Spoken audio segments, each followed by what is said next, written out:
Salut Osmose. Salut. Je te lancer le thème. Ouais. Comment je trouve mon émancipation dans la prostitution d'un thème? Qu'est-ce que vous ressentez?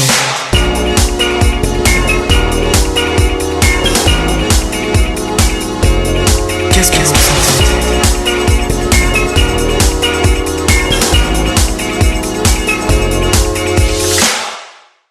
Alors Osmose, on va commencer par le début, à savoir à quel âge tu as commencé cette activité. J'ai commencé l'activité à la fin de mes 17 ans. Pourquoi? C'est venu naturellement en fait. À la base, j'avais une relation avec la prostitution qui était vraiment symbolisée comme une porte ouverte. Et à un moment, on m'a proposé et j'ai juste traversé cette porte. Ça veut dire qu'à 17 ans, tu avais déjà conscience que ce métier existait? Pas comme je le conscientise d'aujourd'hui, mais oui, je savais que ça existait. Et donc comment ça s'est fait? Enfin, on t'a envoyé un message, t'as accepté ou t'as fait la démarche d'aller trouver quelqu'un? Non, en fait, j'étais déjà rentré dans ma sexualité à mes 16 ans. Mhm. Où voilà, j'ai découvert le monde du sexe homosexuel et puis les outils pour y accéder comme Grindr, etc. Et à un moment, sur cette application, un mec m'a proposé.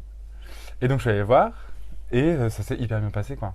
On a discuté d'abord, puis il m'a dit, tu sais, on n'est pas obligé d'aller au lit, je passe un très bon moment avec toi et tu seras quand même payé. Et moi je lui ai dit, non, allons au lit si tu veux bien, et voilà.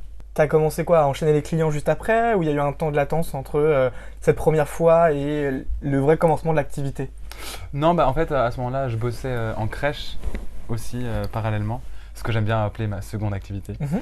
Et non, du coup, ouais, je trouvais des clients après. J'avais traversé la porte, quoi. Et du coup, dès que ça se présentait, je me suis inscrit sur des sites qui étaient spécialisés pour ça. Et après, Justement, oui, comment ça se passe? ben, Comment toi tu trouves tes clients ou comment eux viennent à toi?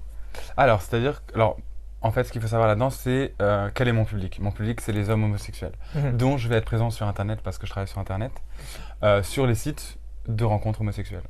Et il y en a qui sont spécialisés en tant qu'escorte, et il y en a non. Mais moi, je suis partout, puisque c'est vraiment... le but, c'est d'être visible et de créer du contact, et puis de très vite, comme je le peux, dire, moi, je professionnalise ma sexualité. Donc, Et voilà. comment ça se passe? On t'envoie un message, on te propose comment ça, toi tu proposes une prestation, tu proposes un prix, d'abord un prix puis une prestation et le client choisit.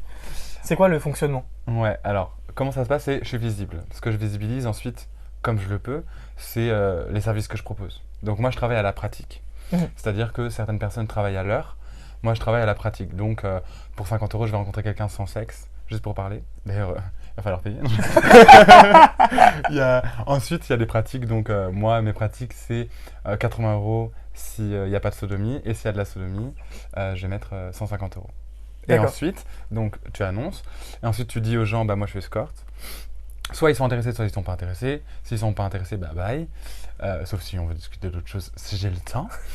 Soit ils sont intéressés, et là, je leur dis, quel menu tu veux, en fait, concrètement, ou qu'est-ce que tu recherches. Donc tu as un menu? C'est un peu ce que je t'ai dit avant, quoi. Mais après, je préfère demander qu'est-ce que tu recherches. Voilà, pour savoir comment... déjà, si c'est dans mes cordes et dans mes services que je propose. Et ensuite, si on arrive à tomber d'accord là-dessus, et en fait, il y a toute une étape de clarification. Enfin, en fait, Oui, donc en fait tu contractualises tout ça? c'est un peu ça, ouais. C'est un peu, en fait, on discute de la passe pour que La ce soit... passe, c'est-à-dire? La passe, c'est-à-dire le moment où on va partager notre proximité sexuelle. Mhm. Pour que tout soit clair. Et ensuite, quand tout est clair et que tout le monde se sent en sécurité et bien au clair avec ça, on se rencontre et puis on passe du bon temps. Donc ouais, le client signe un contrat? Pas vraiment, mais en tout cas, on en parle avant. Ce qu'on fait pas forcément... Par texto? Ouais, on en parle par texto, ce qu'on fait pas forcément dans nos relations de base, quoi. Est-ce que parfois tu as eu des surprises? C'est-à-dire que tu avais prévu certaines pratiques avec un client, mais finalement il t'en demande plus. Ça m'est arrivé une fois. Ouais. Qu'est-ce qui s'est passé? Ce qui s'est passé à ce moment-là, c'est qu'on avait prévu de faire quelque chose et puis lui, il a fait autre chose qu'on n'avait pas prévu. C'est-à-dire t'avais prévu quoi? Il se passait quoi? On avait prévu de faire juste un anulingus. Action de lécher le cul de quelqu'un d'autre. Et au final, quand on s'est... Donc pour 50 euros. Mhm. Normalement, je prends plus, mais là, j'étais en mode whatever, je trouve rien. Donc, Il faut de l'argent. ouais, c'est ça. Enfin, il y a aussi ce truc-là de c'est mes prix officiels. Mais si jamais il me reste 20 balles sur moi, je vais aller sucer pour 40. Tu vois. Mais bon, il faut respecter le prix des TDS, ok? Parce que c'est pas une excuse. Bref. Et du coup, voilà, on est parti là-dessus. Et au final, il m'a pénétré. De force. C'était pas vraiment violent pour moi de le vivre comme ça. Mais en tout cas, c'est quelque chose qu'on n'avait pas prévu. Donc moi, ma réaction à ça, ça a été plus d'être blasé en me disant, en fait, il va pas rallonger les thunes, je le sais. Donc mon plan c'était d'attendre que ça se termine, enfin de faire en sorte que ça se termine vite, et de lui faire la leçon en fait au moment où il me file les 50 balles. Je voulais pas lui faire la leçon avant parce que j'aurais eu peur qu'il me paye pas. Donc j'étais en mode je vais attendre, je descends après le sexe, il va dans la douche, je me rhabille, je regarde l'enceinte à côté en me disant la prendre en fait ce serait juste de la justice, tu vois. Je m'auto-payerais, sauf que j'ai pas osé le faire mais j'aurais peut-être dû. Et là il sort et il commence à me dire t'es déjà habillé? Moi j'étais en mode ouais en fait, t'as cru que j'allais rester après ce qui vient de se passer? Je lui ai pas dit ça, je fais oui. T'avais peur de sa réaction? Ouais. Ou c'est juste pour l'argent que t'as pas dit? J'avais peur qu'il me paye pas derrière parce qu'il utilise sa réaction égotique. Donc ça veut dire que t'as accepté de te faire violer pour de l'argent?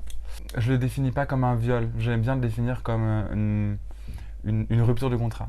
Après voilà, légalement c'était... Parce qu'en fait ton corps n'est pas un contrat, ça reste quand même un... Non mais ça c'est clair, la manière dont je l'ai vécu c'est pas le viol comme mot que je pose dessus. Mais et généralement, donc mis à part cette mésaventure, comment ça se passe avec les clients? Ils respectent en général le contrat, tu les rencontres, tu montes chez eux, il se passe ce qui se passe et tu rentres chez toi? Ouais c'est ça, en gros, enfin chez moi, là où je suis hébergé. Oui, parce que du coup, faut quand même préciser que tu n'as pas de domicile fixe. Ouais. C'est ça que tu vagabondes un peu partout. Ouais. Mais oui, ça se passe plutôt, très très bien en général. J'arrive et puis, en fait ça dépend quoi, comme dans n'importe quel Bien taf. sûr, oui. Des fois c'est, je sors de là et j'ai trop kiffé, j'ai trop pris mon pied. Des fois c'était emmerdant, mais au moins je suis payé quoi.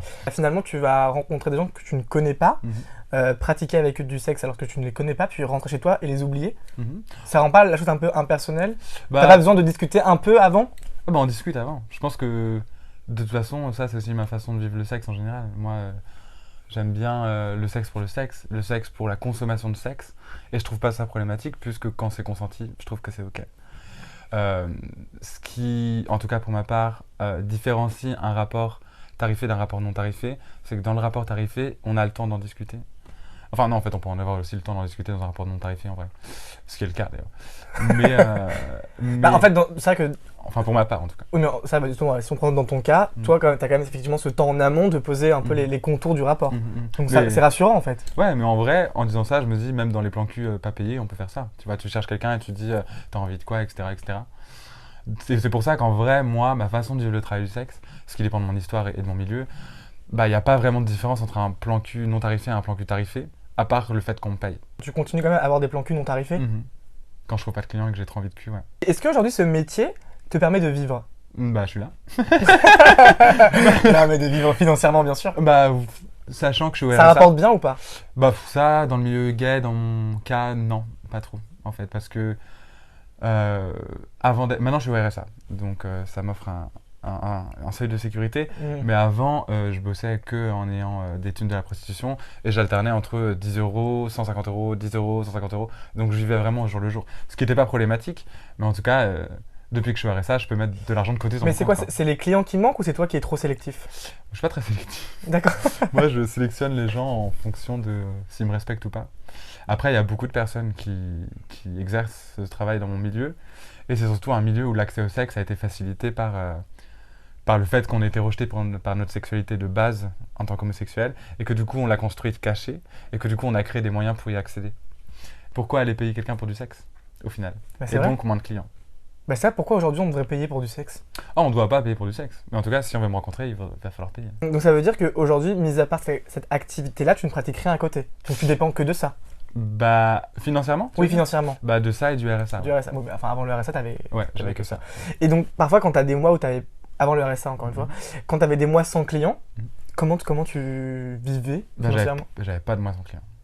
C'était pas possible. Et justement, c'est quoi ta fréquence? La fréquence, ça dépend. En fait, c'est complètement variable parce que moi, comme je suis nomade, ça veut dire que je reste pas plus d'un mois au même endroit. Pour l'instant, c'est comme ça que ça fonctionne. Et du coup, trouver des clients là-dedans, c'est aussi complexe. C'est-à-dire que quand tu es dans une ville, tu peux avoir des réguliers que tu vois régulièrement. Moi, mes réguliers, c'est tous les 6 mois, tous les 1 an quand je repasse dans une ville. Donc ça offre un truc plus complexifiant dans la chose. Et c'est pour ça que parfois, j'allais sucer pour 30 balles. Parce que j'avais besoin de 30 balles maintenant, quoi. Mais ça allait très bien. Enfin, tu vois, j'étais en mode... ça change complètement ton rapport avec l'argent. Et c'était assez intéressant aussi. Et aujourd'hui, qu'est-ce que tu trouves dans ce métier? Beaucoup de choses. Je trouve une indépendance, dans le sens où j'ai pas de patron, où je peux pas me faire virer, du coup. Où ça lie très très bien avec ma vie de nomade. Si j'ai envie de bouger, je peux travailler un peu n'importe où. Si j'ai pas d'endroit où dormir, bah, je peux faire du troc sexuel pour dormir dans un endroit. Mhm. Euh, Mais tu parles aussi d'émancipation. ouais, mais ça, je trouve ça hyper émancipant en Pourquoi? soi. Parce que j'ai l'impression de vivre un peu dans une parallèle au système capitaliste aujourd'hui. Même si j'y suis quand même lié parce que l'argent que je gagne vient d'un système capitaliste au final. Mhm. Mais l'argent, en fait, de manière générale. Mais sinon, en vrai, je sais me débrouiller, en fait. Et ça, c'est hyper émancipateur. Et t'as pas l'impression parfois d'être réduit à quelque chose, à un objet par des clients ou... Le seul moment où je me sens réduit à un objet, c'est quand les gens stigmatisent mon activité. Parce qu'en fait, ils me regardent en pensant que je suis objectifié de par mon activité, mais en fait, c'est leur regard qui m'objectifie. Alors c'est quoi aujourd'hui être travailleur du sexe? Oh bah ça dépend pour qui. En tout Pour cas, toi. Pour moi. Pour moi, donc c'est ce que j'ai dit par rapport à l'émancipation. C'est aussi une façon de vivre ma sexualité de manière très sécurisante, parce que c'est un cadre qui me sécurise. Et aussi un potentiel, en fait. Pour moi, être travailleur du sexe, c'est travailler sur l'intime, dans l'intime. Et pour moi, je trouve que c'est un potentiel énorme. Enfin, c'est-à-dire que dans mes évolutions de carrière, de ce que je voudrais faire, j'aimerais bien travailler avec des personnes victimes de violences, travailler avec des personnes qui n'ont jamais couché avec des mecs ou des personnes assignées mecs. En fait, travailler avec les gens sur aussi des peurs ou sur des choses qu'elles ont envie de travailler dans l'intime, directement dans l'intime. Et ça, je trouve que c'est d'une puissance. Mais comment travailler dans l'intime, l'intime? C'est-à-dire, imaginons quand tu vas voir un ou une sexothérapeute, tu vas parler de l'intime, mais tu vas discuter. Alors que dans le travail du sexe, ça sera directement dedans. Donc ça pourrait être, dans mon idée, et c'est un truc qui se construit, mais ça pourrait être par exemple, on est ensemble là, qu'est-ce que tu as envie de travailler ici? Ok, comment est-ce qu'on peut co-créer ensemble un espace Mhm. où on crée assez de confiance pour réussir à travailler sur ces choses, les explorer pas à pas, faire des feedbacks et avancer en fait. Ouais, c'est physique, c'est émotionnel, c'est sexuel. Parfois, c'est juste discuter, mais ça reste quand même... Il y a des choses quand on discute, quand tu discutes avec une personne qui te plaît, il peut y avoir une tension, il peut y avoir de la sexualisation, il y a plein de choses qui peuvent rentrer là-dedans. Mais est-ce que tout le monde peut faire ce métier? Non, je pense pas. D'ailleurs, je pense que personne ne peut faire tous les métiers. Moi, il y a des métiers que je pourrais jamais faire, je pense. Pourquoi? Parce que pour être TDS, il faut quoi? Il faut certaines ressources. Ouais, je pense. Après, ça dépend de chacun, de chacune et de son histoire, etc. Mais je pense que c'est important de connaître ses limites, de connaître son rapport avec la sexualité, le Mhm. consentement, peut-être la communication aussi, ce qu'on a envie de proposer déjà, se blinder aussi sur comment communiquer, réussir à repérer, mais ça vient avec l'expérience. Bien sûr. Quels sont les mythos, les fantasmeurs, les Mhm. personnes sérieuses. Peut-être aussi un peu de psychologie, mais ça, je pense que ça vient aussi sur le tas, parce qu'on est en contact avec des gens, la com. Et est-ce que ce métier est légal aujourd'hui? Alors, être pute en soi, c'est pas criminalisé, mais tout ce qui entoure l'existence de pute pour exercer, c'est complexe et c'est pas légal en fait. Genre, les clients par exemple, les clients ils sont pénalisés. Le fait d'aider une prostituée de quelque, ou un prostitué de quelque manière que ce soit, c'est illégal et c'est condamnable aussi. Donc, Donc ce que tu fais aujourd'hui n'est pas autorisé par la loi? c'est complexe. C'est complexe? Ouais, se prostituer, c'est pas un problème, mais se prostituer, c'est un problème. Tu vois. Mais c'est vraiment ça, tu vois, être pute c'est ok, mais se prostituer c'est pas possible. Tu vois, Oui, d'accord. c'est n'importe quoi. Enfin, c'est vraiment tout ce qui entoure la prostitution est criminalisé en fait. Et est-ce que parfois tu te sens sale après un rapport? Non, enfin, pas de manière, pas liée à la prostitution, je crois. Enfin, c'est sûr ça, mais est-ce que ça m'arrive de me sentir sale? Euh, Non, je crois pas. En général, après une page, je me sens plus empouvoiré, quoi. Genre, j'ai l'impression d'être une déesse. Je sors dans la rue, j'ai gagné ma thune. D'ailleurs, en fait, c'est vraiment ce truc-là de comment on considère le sexe. Moi, je considère que le sexe, c'est du plaisir. De base, en tout cas, Mhm. c'est le partage du plaisir. Et dans ce cas-là, si je partage un moment de sexe qui était hyper cool, Et en plus payé? ouais, c'est ça. Et en plus, payé, non seulement j'en sors la tête vibrante d'énergie, mais en plus, j'ai été payé. En fait, toi, tu joues un peu l'utile à l'agréable. Bah, ouais, après, ça dépend. Il y a des fois aussi, je me fais chier, mais au moins, je suis payé. Hmm. Et il y a des fois où je vais baiser gratos avec des gens et je me fais chier, et là, j'ai juste l'impression d'avoir bossé bénévolement, quoi. Et est-ce que donc là, tu as 26 ans, Mhm. tu as commencé à 17 ans, Mhm. donc ça fait quand même 8-9 ans que tu fais Ouais, cette activité-là. Bientôt 9, ouais. Est-ce que tu as appris quelque chose sur toi? Ah ouais, c'est clair, j'ai appris énormément de choses. J'ai appris que je me sentais en sécurité dans cet espace sexuel, Mhm. donc dans des espaces sexuels où c'était uniquement sexuel. Et du coup, ça a fait miroir, je sais pas lequel est venu le premier, mais sur mes peurs du romantisme, sur mes limites, Mhm. sur me reconnecter à mon propre plaisir, sur comment je vivais la sexualité de base quand même dans le service, et toute l'exploration qui sort de tout ça. Ça m'a aussi appris. Mais est-ce que ça révèle quelque chose de toi, de pratiquer ce genre d'activité ou pas du tout? Ouais, je pense. Enfin, ça révèle sûrement plusieurs choses. Moi, ce que je peux te dire, c'est que ça a révélé ma capacité d'être dans le service sexuellement, Mhm. d'une manière où je me sens en sécurité et où je sens que j'ai un potentiel d'apport Mhm. à l'autre et à moi. Tu te sens utile en fait en faisant ça? Ouais, c'est clair. Et t'as besoin de te sentir utile aujourd'hui? Ouh, ça, c'est une question beaucoup plus profonde. Est-ce qu'on peut vivre... Ouais, ouais. Non, là, tu touches un point parce que moi, je suis en mode... ben, tout le monde a envie de se sentir utile. Et en fait, non. Dans mes façons de m'exprimer, dans mes façons de partager mon existence et mes pensées, j'ai remarqué que ça touchait des gens. Mhm. Donc ouais, j'aime bien, si je peux apporter des choses aux gens, c'est clair. Parce que je considère que chaque être humain, être humaine, fait partie de ma communauté de vivants et d'humains d'humaines. Donc si on peut s'entraider à évoluer, je pense que c'est cool. Faisons-le. Du fait de ton métier et Mhm. du fait aussi de ta personnalité, je pense, Mhm. tu es quand même voilà, très engagé. Mhm. Tu as envie de porter cette parole-là, d'être engagé, d'être même un peu voilà, dans le militantisme. Parce qu'effectivement, cette activité-là a plein de préjugés. Certains l'estiment, voilà, encore une fois, dégueulasse ou ne la comprennent pas. Donc, si tu veux bien, on va se retrouver, enfin, on va te retrouver seul face caméra pour voilà, un petit focus où tu vas un peu nous présenter voilà, tes combats actuels, ces idées reçues et savoir est-ce que c'est possible aujourd'hui de les détruire et pourquoi et comment surtout. Ça te va? Ouais, c'est parfait. Eh ben super. On vous dit à tout à l'heure ou dans 2 jours, dans une semaine? 2-3 jours. Ah, dans 2-3 jours, hein.